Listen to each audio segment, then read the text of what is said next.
Welcome to Psychic Bent. My name is Carrie. And I'm Kim. We are two sisters wanting to help other psychics learn and grow in their abilities and to help educate about spirits, angels, and everything psychic. Welcome back to Psychic Bent.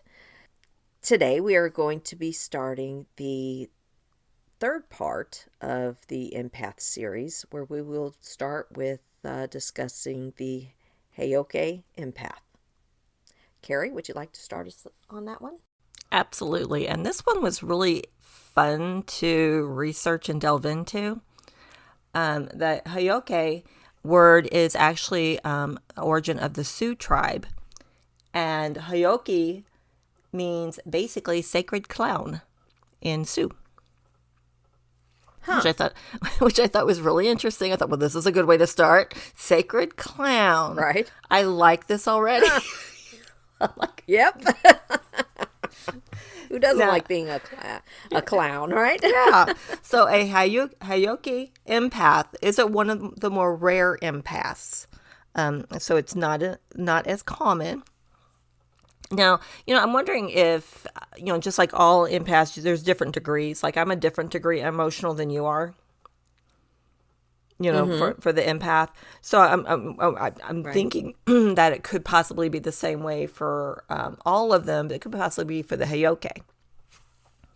So the Heyoka empath is somebody that sees the world differently and goes against convention.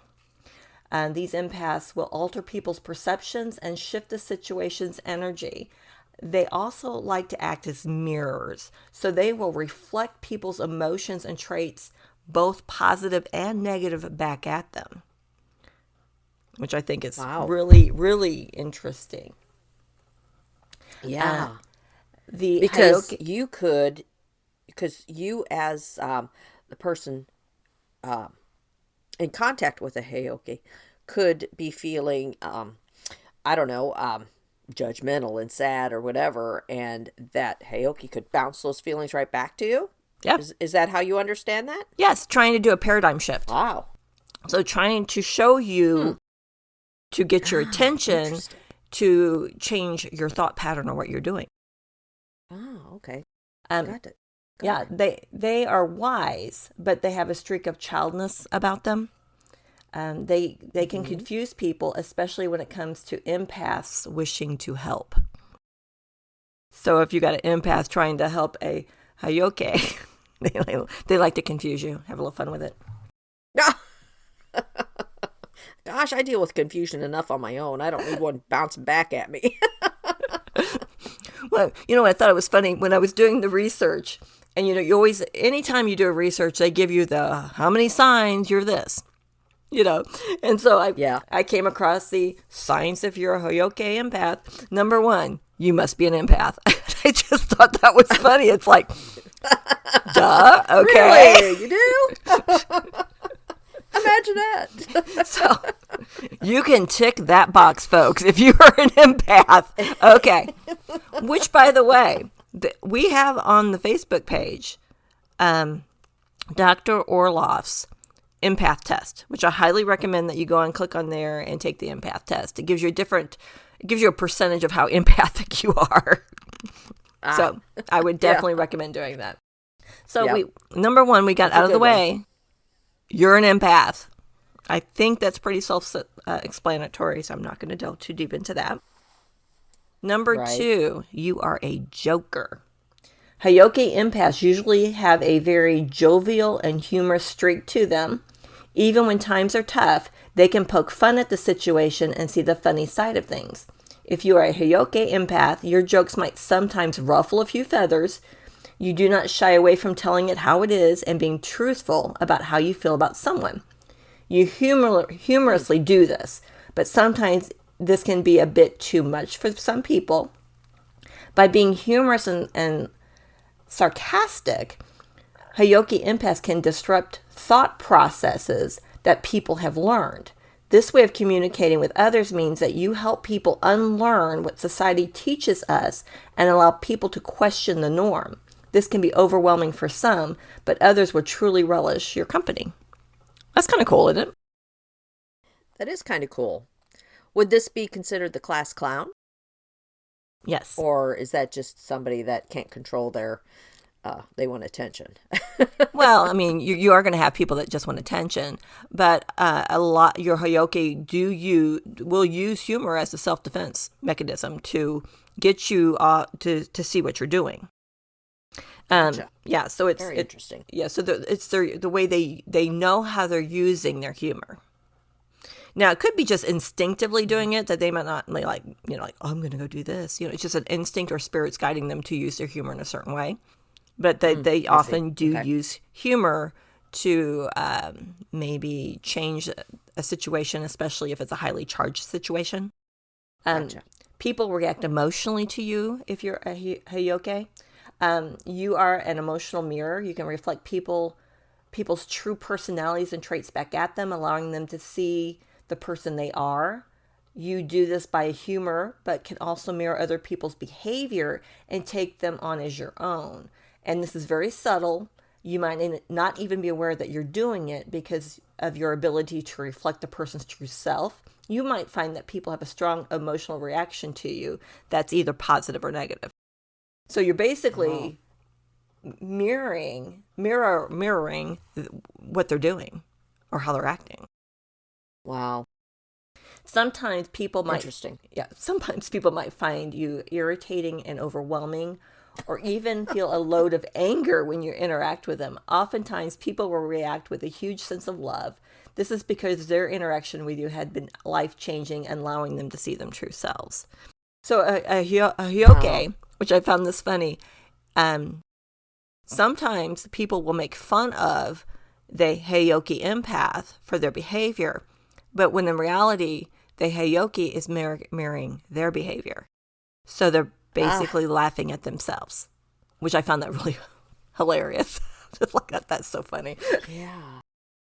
Yeah, that's great. Well, they get mad at you because you're acting like them. That's funny. You're young at heart. That's funny. A lot of Heyoka empaths have a streak of childness to them.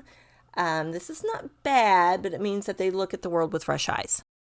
If you are a Heyoka empath, you have a childlike wonder to the world, and you feel younger than your actual age.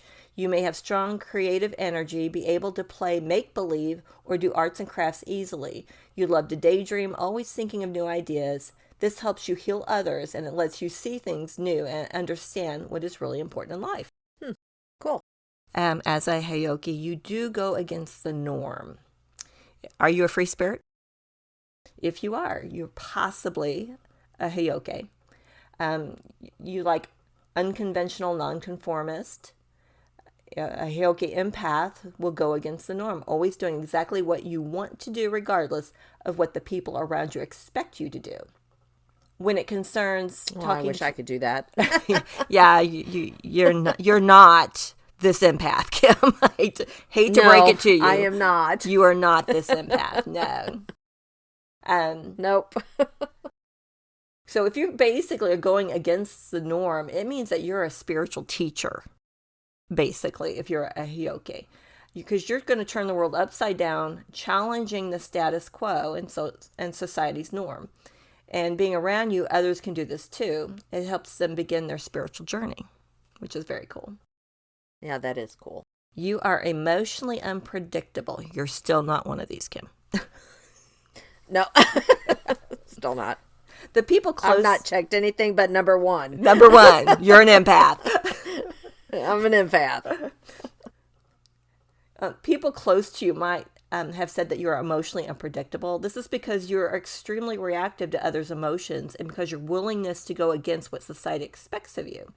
You do not feel the need to hide your emotions. Your openness and honesty are refreshing to many people, but can be overwhelming to others. Your emotions sometimes feel a bit back to front. When most people cry, you might start to laugh. Nobody can predict how you're going to react to things, and because you do it backwards or in a different way. That's part of the sacred cloud. Wow. Interesting. And like most empaths, you enjoy solitude. Even though you are a joker with a great deal to give people in your life, you really value spending time alone because being an empath is hard.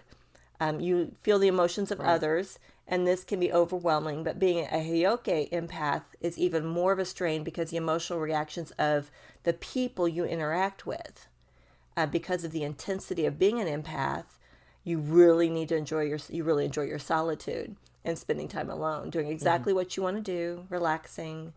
The Heyoka empath might even spend days not speaking to anybody, to just basically retreat into their own world so they can come back out rejuvenated and healed. Wow. Now, I might tick that one. I might tick that one just because you don't talk to someone for days. That's right. Now, this one I love. I don't know why. You're honest with people. It's just huge part of being the Heyoka empath is honesty. For this kind of empath, there is no point of lying to anyone. This is really helpful when wanting people to grow and better themselves. You want people to heal. You want to assist people in personal growth. And a big part of this is being honest with them. They ask you your opinion. You never lie. Mm-hmm. So if you're going to ask a Heyoka a question, be prepared. You're going to get the truth. Maybe sugar-coated, may not maybe like the not. Truth. Yep.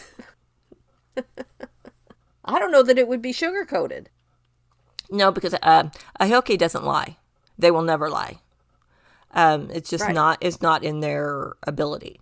So if you ask them a question, they're going to give you the truth. But they might use humor to deliver that truth, or they might just be blunt. But the Heyoka's job is to tear down lies, allowing the individual to see their true self. You often know exactly what people need to hear, even though they don't want to listen. Some people be annoyed at your honesty, but soon they will see it's necessary. So you get to basically, look, dude, this is your problem. Fix it. This is how it is. I love that. Fix it. I would so get in trouble at work. Let me tell you what your problem is. Now fix it. Maybe I'm looking at it the wrong way. You got an hour? Sit down. I got something to tell you.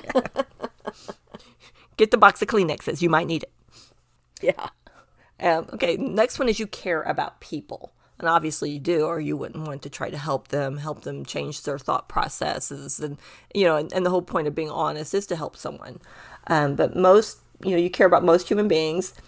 You tend to care about every person deeply. When meeting strangers, you will feel their emotions and therefore become connected with them. You want to help every person you meet. When meeting people who are sad or unstable, no matter how brief the meeting is, you will do all you can to heal them. You might help people in unconventional ways, and you definitely aren't shy of a bit of tough love. However, everything you do is because you care. And, most people aren't used to having someone care like that. Well, that's true because it's such a deep level. And like most empaths, you can sense energy and emotions. But you are also very sensitive to energy of places and situations. You can sense heavy negative energy. You're able to alter the energy, working with it to transform it. This is because you have your own disruptive energy has that power to turn situations around. Sensing energy can be overwhelming to you, and sometimes you might feel incredibly uncomfortable in particular buildings or social gatherings. This is because you are so in tune to the universe, and sometimes it can just be hard to know how to deal with it. But, if you have this is a gift. If you have this one, even though it's tough, nothing feels like it. Nothing can feel like that. Right. Transforming that negative energy into something positive, that's amazing. All right. And you also embrace life's ups and downs. You do not shy away from the roller coaster that is life. In fact, you truly embrace the ups and downs that life throws you. Heyoka empaths are aware that for there to be good, there needs to be badness. Just like you can't have light without darkness. So they know that there's that balance. Right. Life is incredible, and with so many amazing experiences to have, this is part of the wisdom the Heyoka empath have. These empaths are truly very wise and understand the complexity and depth of life. If you are a Heyoka empath, you always throw yourself into every situation, embracing every feeling and emotion you have, knowing that it makes for a beautiful and exciting life. Now that is wonderful. That is wonderful, yeah. Wow. You display courage.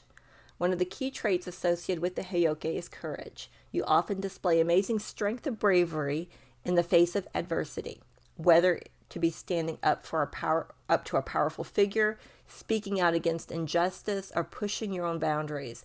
As a Heyoka empath, you do not shy away from tough situations. They are also said to be incredibly resilient and able to cope with extreme amount of stress without crumbling. This sign may suggest that you have an admirable level of courage and strength. You are not afraid to stand up for what you believe in, fight for justice, and reach for your dream. Wow. I know I keep saying wow after everything, but this is really amazing. Wow. I found this very exciting when I dove into it. And really, I'm going to scroll on you like I always do. As I'm reading the Heyoka, there's a movie, a series on Netflix called Longmire, which is, a very interesting show. And it does deal in part with Native Americans in part of the show. And they actually had a Heyoka on the show. Oh, and wow. as I'm reading this, I'm going, oh my gosh, that was that character in Longmire. Oh my, I mean, he came in riding his horse backwards. He did everything backwards. I mean, it was very extreme. Yes. But I'm like, oh, I know what this is. Okay. I know. Check out Longmire. You could relate. That's neat. I could relate to that. I'm like, okay. One thing about Heyokes is they have a sharp edge. What does that mean? Their sharp wit and sense of humor, but their words can also have a sharp edge. People with this ability understand that sometimes a hard truth needs to be said in order to get things done, so they are not afraid to speak up and call out any injustices they see. This can often result in you making powerful statements that leave an impression on those around them. Furthermore, you are not easily intimidated, and you will not back down from what you truly believe in. As such, when it comes to the Heyoka empath, your words may carry a certain level of sharpness, but is usually used for the purpose of being truthful, even if it means upsetting others. Wow. That's... So you're not pulling punches. Right. How admirable. I could only wish to have a little bit of that, Seriously, well, I mean, I also ask. I myself have a difficult time expressing how I truly feel about something. You know what I'm saying? Or, I mean, I can stand up for things, but to express it that way, that's amazing. Yes, because you're putting yourself out there. Mm-hmm. Definitely. You're out there. You're saying your view. Come what may, this is my view. I don't care what the world thinks. I don't care what social media is going to say in response to this. This is my view. Right. But you're not flaunting it like people do. So it's just your view. It's just who you are. Correct. It's just your truth. Yeah. They also like to ask difficult questions. Those with the Heyoka ability are known to be thought provokers and often have a knack for asking difficult questions that can sometimes ruffle a few feathers. Because of this, you are skilled in delving deep into topics and expressing yourself in ways that can challenge the status quo. You're also a great problem solver who can look beyond surface level dialogue in order to uncover underlying issues which may cause problems. If you are exhibited a pattern of asking uncomfortable questions and difficult questions, it could be one of the signs that you possess this special gift. You say things that others are not afraid to say. This is not you. This is not you, Kim. No. No, not you. You possess a unique ability to say what others are afraid to say. This means you speak out against injustices, cut through any form of deception, and provide clarity in chaotic situations. Furthermore, you are not easily intimidated and possess a level of courage that allows you to take a stand for what you believe is right. In doing so, your words often carry great weight and leave a lasting impression of those around you. As such, speaking out when no one else will is one of the signs that identifies you as a Heyoka empath. That's great. You provoke laughter in distressing situations. Humor is a common trait of Heyoka empaths. You can often be found injecting some laughter into even the most distressing of situations. You are especially skilled at cutting through the tension with sarcastic wit, levity, allowing others to break from their worries just for a moment.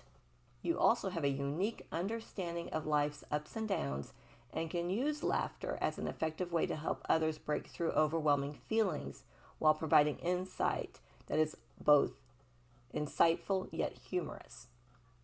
Being able to find humor in less than ideal circumstances may be one of the telltale signs of if you possess a special gift. That's all I got out of you with. Yeah, no. Makes you think about it, though, doesn't it? I mean, Yeah. So you also. Okay. I'm just saying, just so far, all this is just like blowing my mind. I'd like to meet a Heyoka. Empath. And maybe I have and I don't know it. If we have a listener out there that's a Heyoka, contact Kim. You sometimes provoke chaos to jolt others out of their comfort zone. Heyoka empaths possess a unique ability to challenge people who are overly complacent and secure in their beliefs and behaviors. You have a knack of provoking fear, chaos, and introspection in order to keep individuals from taking themselves too seriously or believing that they are more powerful than they really are. As such, this uncanny skill to jolt others out of their comfort zone can be one of the signs that identify you as a Heyoka. You read between the lines. A Heyoka empath has a skill at reading between the lines and discerning subtle yet powerful nuances in conversations or encounters. You can detect what is not explicitly stated or pick up on underlining messages and intentions that may be too faint for others to notice. As such, it is believed that this ability to tune into deeper levels of understanding can also be a telltale sign. Well, that's interesting. You act as a sanctuary and stronghold from the storms of life. You are often drawn to offering support and sanctuary to others during challenging times. You have a special talent for providing a comforting and secure haven from the storms of life, whether it be through emotional support or physical resources. Heyoka empaths are also known for their ability to create a safe and supportive space for others, providing stability and comfort when life becomes overwhelming. You radiate an aura of safety and security that gives people the assurance that they can share their troubles in a non-judgmental environment, essentially allowing you to find peace in the midst of chaos and continue with their lives. Well, that's amazing. That really is. To to be able to have that ability. That is great. You also, like most empaths, have the ability to sense when someone is lying. Mm-hmm. Your perception can be so sharp that you will sense lies even if the person being deceptive shows no physical signs of being dishonest. It is not uncommon to hear these unique types of empaths describe feeling a disconnection between the world and body language of a person they are talking to. You can feel when someone is lying, often pick up the subtle cues that others may not, and because of the sharp intuition, typically make excellent detectives, truth seekers, recognizing dishonesty even in the most adept liars. Wow. Police officer? Or Police officer. An investigator? Yeah. FBI. Criminal investigator? I don't know if you could do the clown thing, but yeah. True. But I just mean that portion would be great for a detective. Or Yes. Now, my final Heyoka trait is you do not fall victim to peer pressure. You are a strong sense of self, and you don't often succumb to peer pressure. Because of this, you are aware of your true values, know what matters to you most, and refuse to abandon those beliefs in favor of a popular opinion.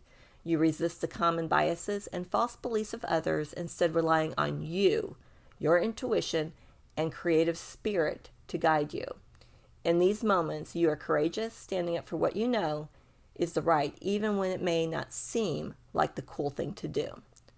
Furthermore, you see through manipulating techniques such as gaslighting and are unafraid of calling out hypocrisy when you encounter it. If you are a Heyoka empath, your goal in life is to help others, and just because you do so in an unconventional way does not mean it doesn't work. By holding up a mirror to others, you allow them to heal and recover from things that they are holding back. Wow. That is just amazing. See, that was a big positive spin on an empath.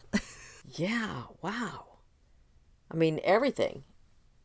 I admire the Heyoka empath on so many levels. And like I said, I think that just like with all empaths, there's different levels and degrees of things. So I'm not sure you have to tick all the boxes on the Heyoka. You do have to tick more than just the first one. Right.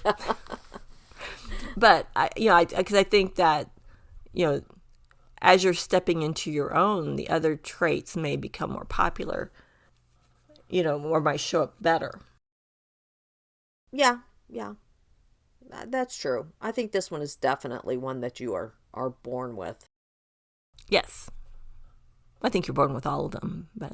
Well, but I mean, with the Heyoka empath, I guess I just admired this one so much after hearing about it that I just think you're born this way. I mean, you can develop. Yes, you are. I mean, yes, you are.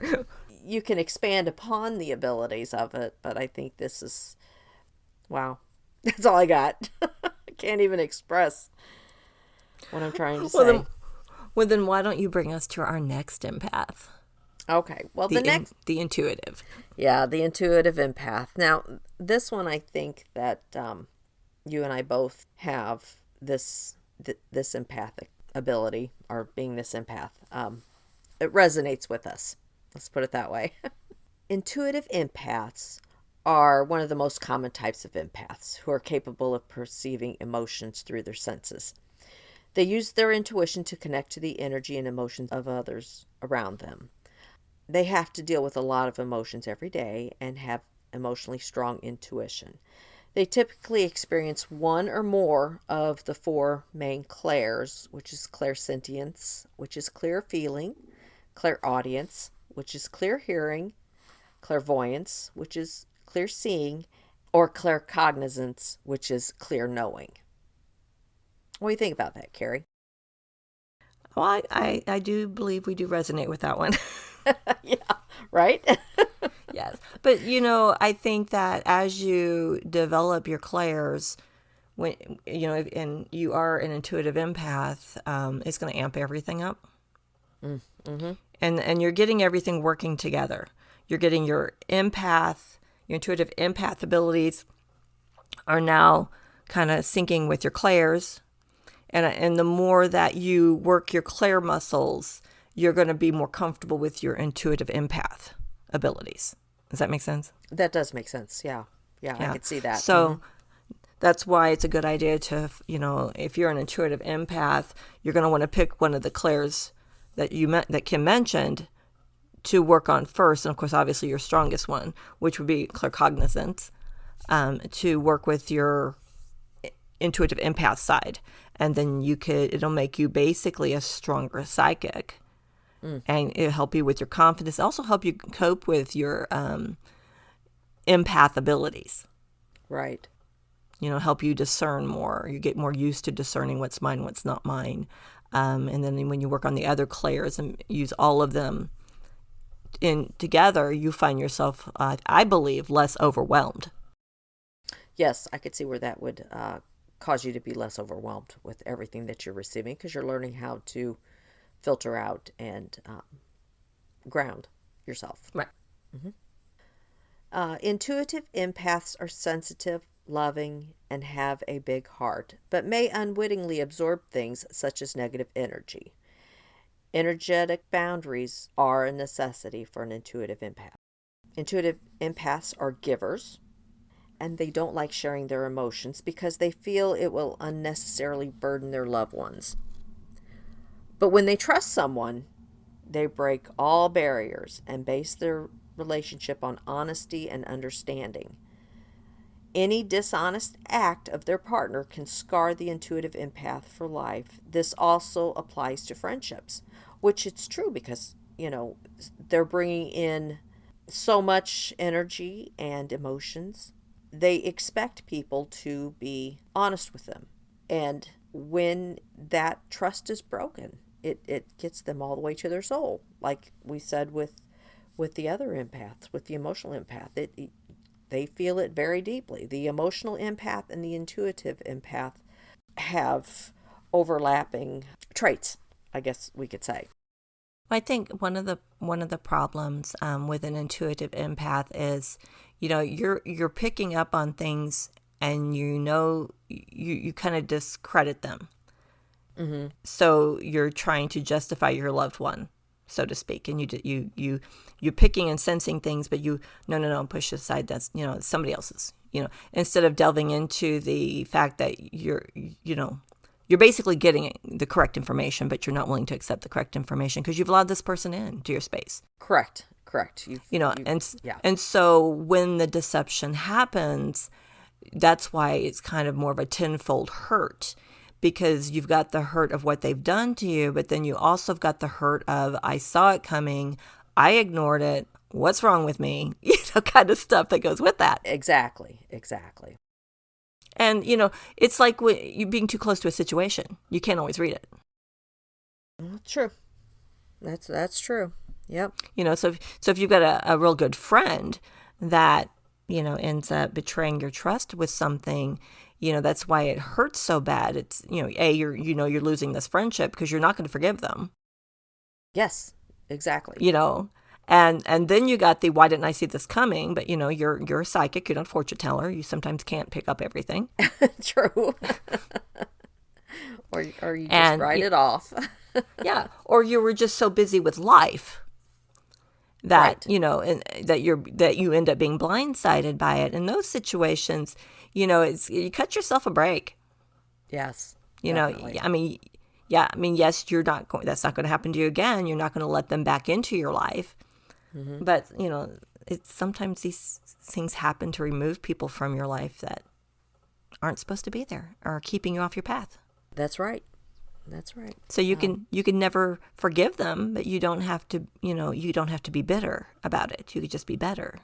That's right. And get on to where you need to be. Right. Don't be bitter. Be better. I like that. My mantra. Yay. So intuitive empaths pick up on the energies of people around them, along with the energies surrounding them. Intuitive empaths can get overwhelmed in environments, and they often try to escape into the world of imagination and often daydream. Does that resonate with you? Guilty. The intuitive empath can tell what's going on in someone's mind. They can read people by paying attention to everything from tone, the person's expression, body language, and look deeper into people's hearts. They can immediately tell a person's inner feelings and can read between the lines and is a pro at connecting the dots of a situation. Which has good and bad significance to that. How so? Explain. Expand that one. Well, yes, you're good at connecting the dots. But then there's some situations where you're connecting dots, but you're not going to share these dots that you just connected because of a situation. Because you don't want to hurt people's feelings and whatnot. You don't want to hurt someone's feelings, or you don't want them to know what you know. Right, that's true. Because you're going to play it out and see where this goes, because, you know stuff. You've connected these dots, and sometimes you connect these dots and you're just like, this isn't worth it. I'm going to walk away. I'm walking away right now. I'm walking away. And you're not going to understand why, but that's okay. Yeah, that's a good point. Good point. Good example there.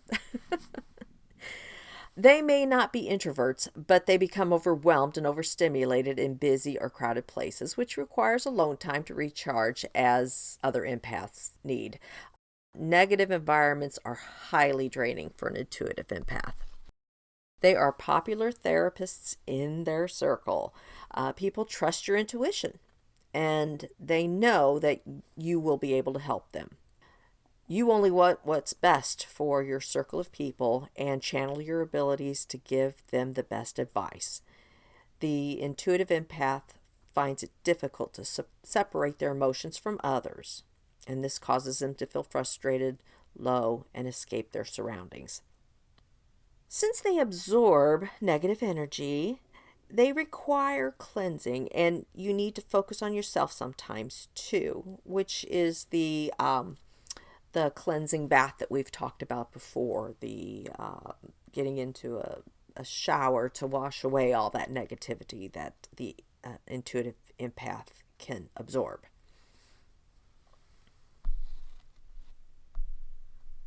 Anything?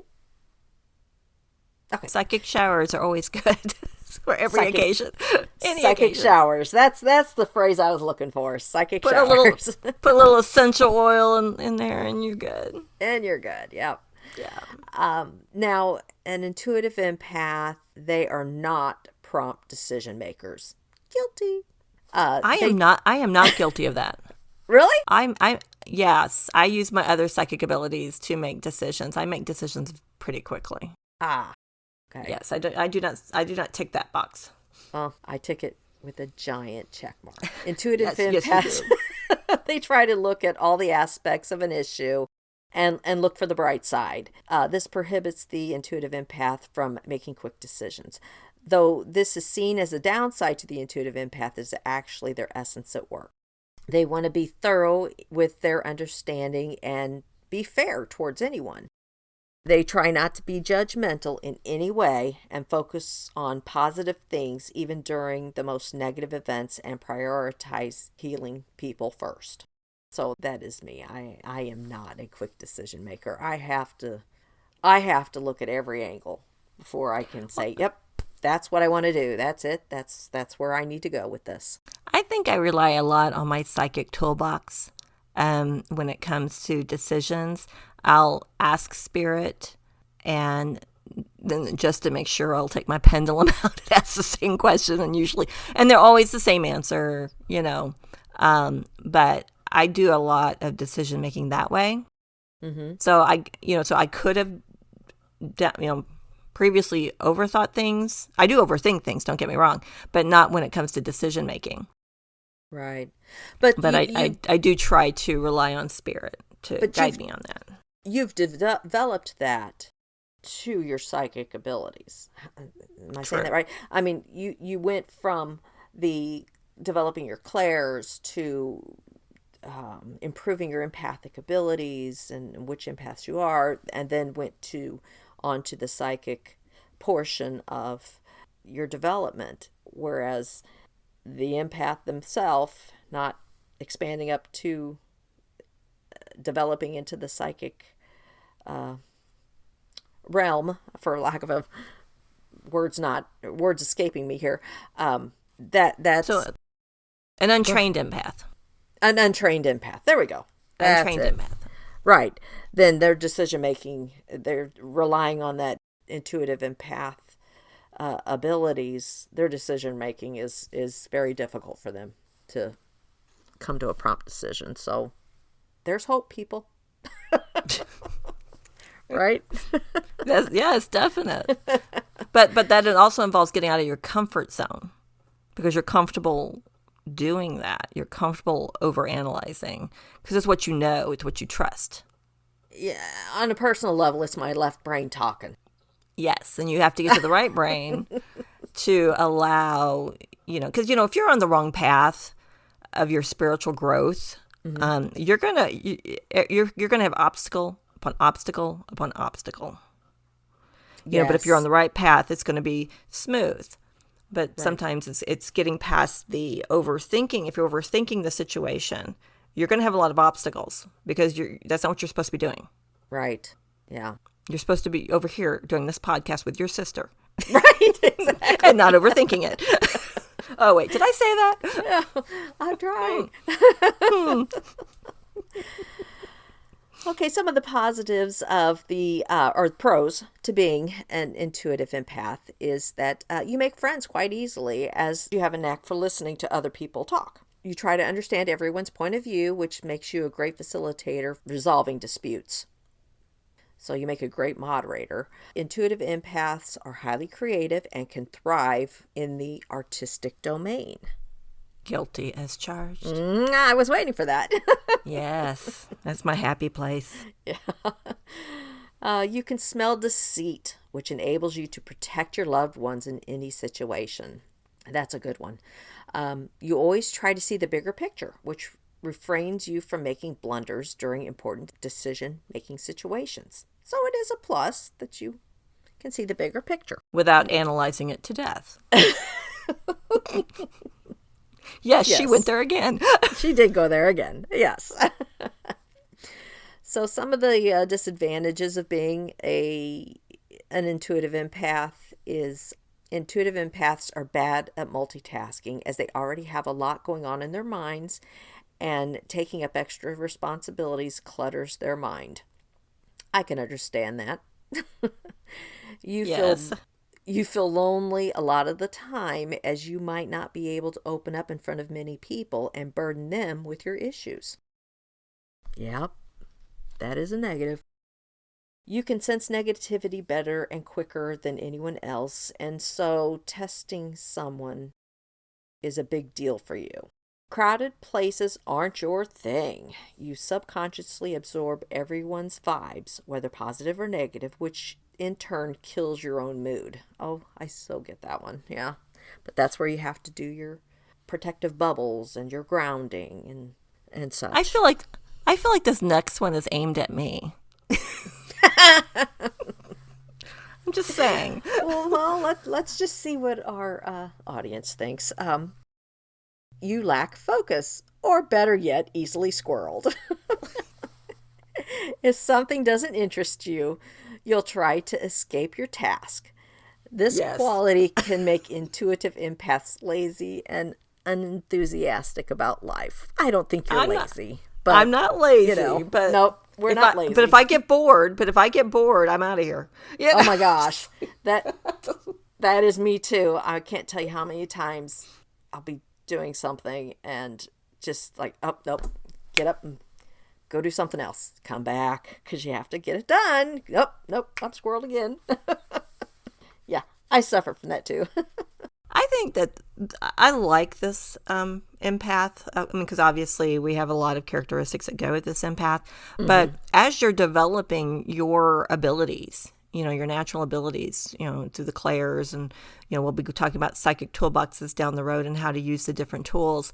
But, this is wonderful to go into the path of doing readings. Because you've got and I know you don't like to hear that because that's you try to hide from that as much as possible. But you tell my secrets so much. It wasn't a big secret. Okay. It wasn't a big secret.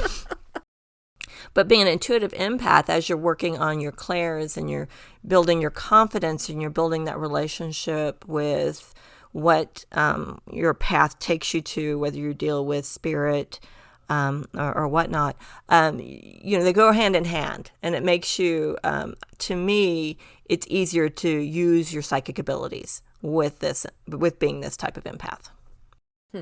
Okay. Whether you choose to or not, Kim, is totally up to you. But whereas our other sister has totally enveloped it and has, does readings a lot. True. Yeah. Yeah, that's true.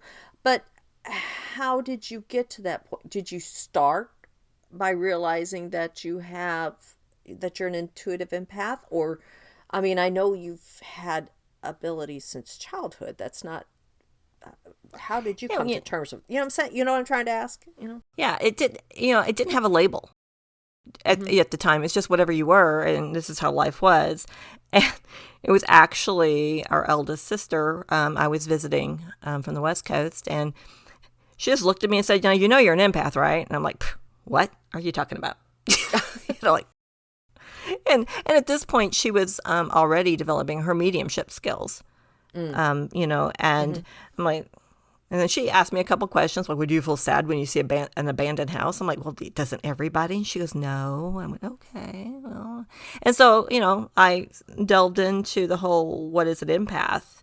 And that's kind of was what kickstarted my journey, was that she felt the need to kind of push me out there. And it was definitely pushing me out there. I was going to say, she kicked you off the boat, didn't she? She did. Into the water. But she more than likely was being prompted to do so. Yeah. And I mean, and that started my spiritual journey, I would say around 2009, 2010. I mean, about more like in between there, Spirit had just moved a very toxic person out of my life in that time frame.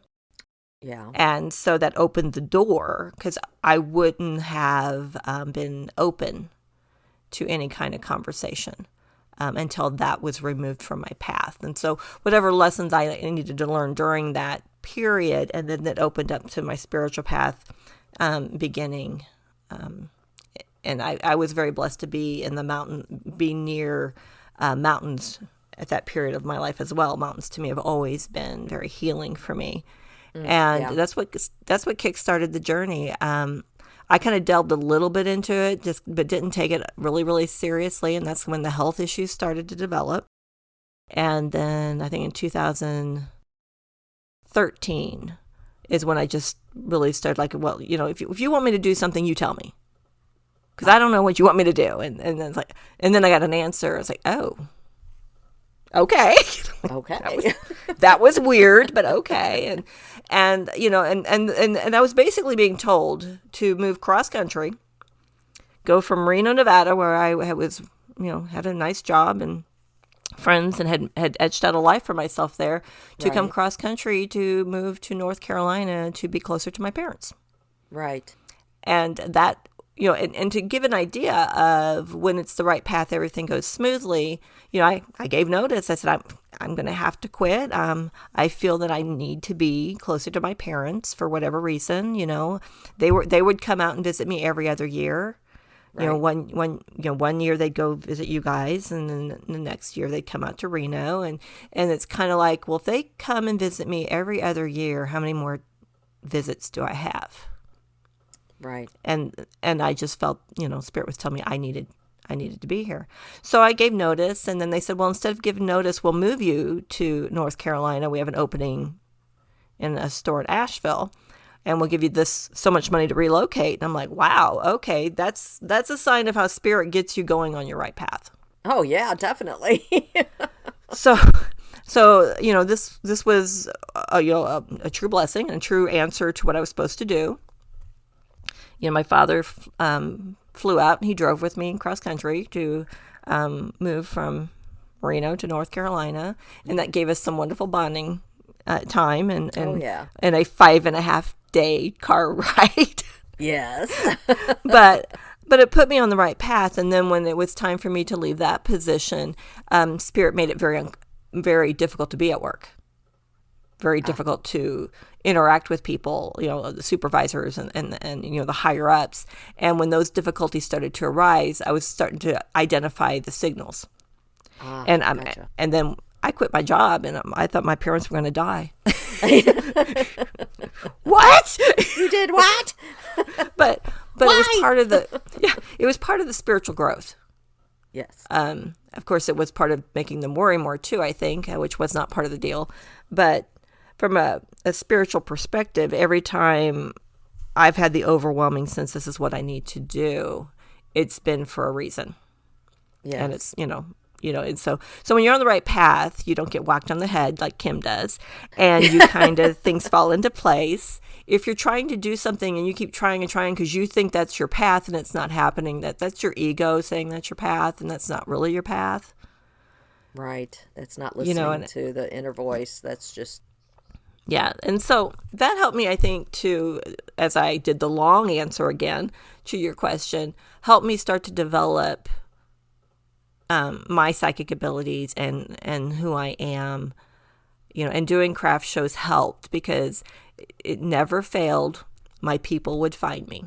Mm-hmm. You know, and that's who I got to start to call my people. You know, it's just someone who would be showing up with, hey, okay, I need a stone for this or this purpose, you know, and like, oh, okay, this is what we're going to do, and, you know, go through the process. And every time those type of people would show up, the reading would happen.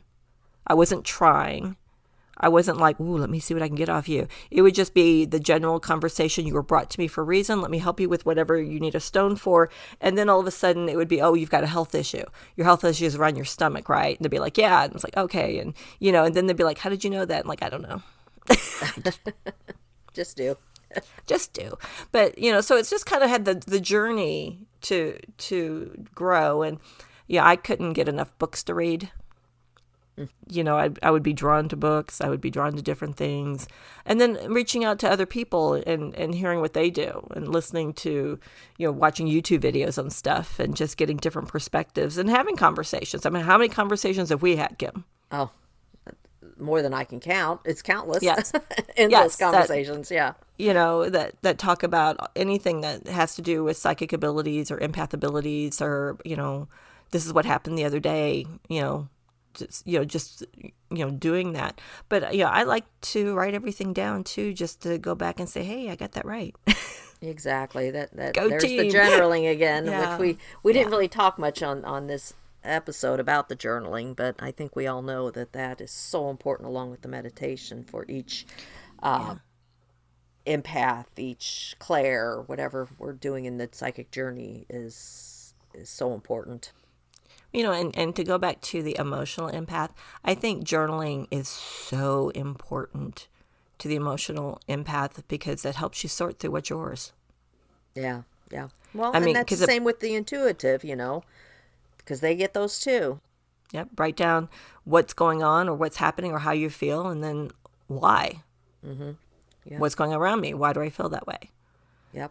Yep. And I have found situations where I've had people that dislike me from the minute that they met me.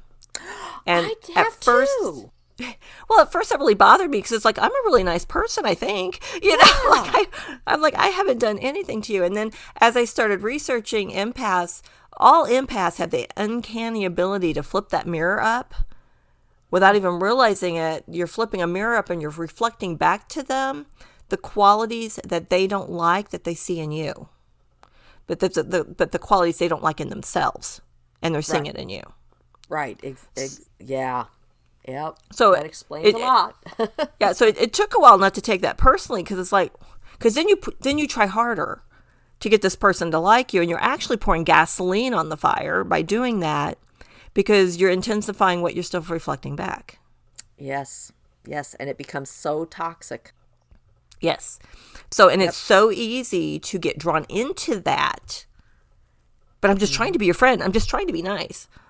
I don't understand. And because, empaths like to please people. Yes. So when you have someone that has an instant dislike for you, let them enjoy it. Back off. Just back off. Let it happen. They're going to be them. It's not you. Because you're showing them an aspect of themselves or a characteristic of themselves that they don't like. They don't want to see that about themselves. Yeah, and they may not even realize that they're seeing that in themselves.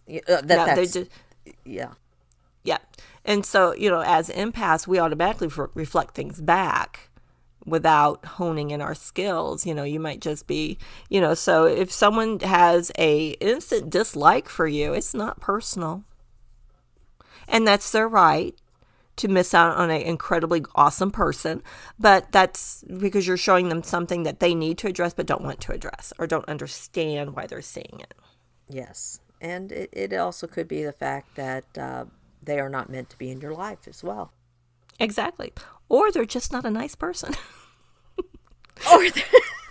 True. Or there is that. Yeah, there is that. I was just trying to be nice about it. Here I am trying to be nice again about it. I said it nicely.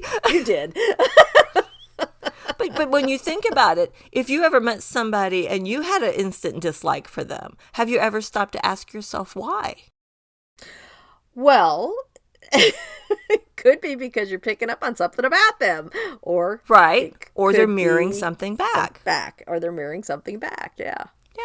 So I mean, I have the philosophy, if you don't want to be around me, there's the door. I'm okay with that. Yeah. If you want to leave the party, do it quickly and don't drag it out. That's right. Say your goodbyes and go. That's right. But I mean, that's where that has been my path in life. And I don't know why I signed up for this before I came down, but my path in life seems to be to learn these life lessons and grow from them and try not to repeat them. But you know, and I don't know if it's because I'm getting older too, that's probably like, this is like, you know what? I don't care, go. Because you're not supposed to be in my path. Exactly. You know, I mean, we've talked about this before where, you know, I have a habit of, you know, asking my spirit team to gently remove, I say gently now, remove anybody or anything from my life that doesn't serve me or is negative or is keeping me from my path. And, you know, I did one day and I didn't say gently. I just said, please remove from my life anybody that's negative, keeping me from my path. It's not helping me. You know, I got ready for work. On my way to work, I get a phone call and the guy I was dating broke up with me. And I'm like, dang, that was fast. But your spiritual path, you know, there's no time frame on your path. Spirit world doesn't have, we're going to have the 5-year plan. They don't have a 5-year plan. Right. It's just your path. You know, so when you ask for things, be specific. Yeah. You know, gently remove those from my life that do not serve me or not supposed to be on my path, and put me on the right path, and put those in my path that are supposed to help me get there. Right. And that's part of finding your tribe. That is part of finding where you're supposed to be and who you're supposed to have in there with you. Yeah. And your tribe will change as you grow and your needs become different. Sure. And you have to be willing to, on your spiritual path, just let it go because it's not personal. That's something that empaths have a difficult time with is letting that all go in the past. Don't keep hanging on to it. Just, you've learned your lesson. You're on your path now. Let what happened in the past go. And that doesn't mean you don't mourn it. You know, Right. If you've lost, you know, if you have someone you hold dear friend walk out of your life because their path has changed to something else, you still need to mourn the loss of that, but also understand and not be locked in grief that was part of the plan. Right. You can't continue to hang on to it. Right. And then feel bad about it. I mean, feel guilty about it. Feel whatever, you know, that they were put there for this specific reason. Whatever that reason is, you may or may not know that reason. Yeah. But it was time for them to be moving on to their own journey while you continued yours. Exactly. So I think that's going to wrap up this episode, this third episode of the What Is That Feeling series on empaths. The next episode, I think we are going to start with the physical empath. So we hope you've enjoyed this episode, and we can't wait to bring you the next one on physical empaths. Yes. Thank you, everybody, for listening. Bye. Thank you. Bye. May your light shine bright. Thank you so much for listening to our podcast, Psychic Bent. If you enjoyed Psychic Bent, please like, follow, rate, review, and subscribe wherever you listen to Psychic Bent. We can be reached on Facebook at Psychic Bent Podcast. Our email address is psychicbent1@gmail.com. May your light shine bright.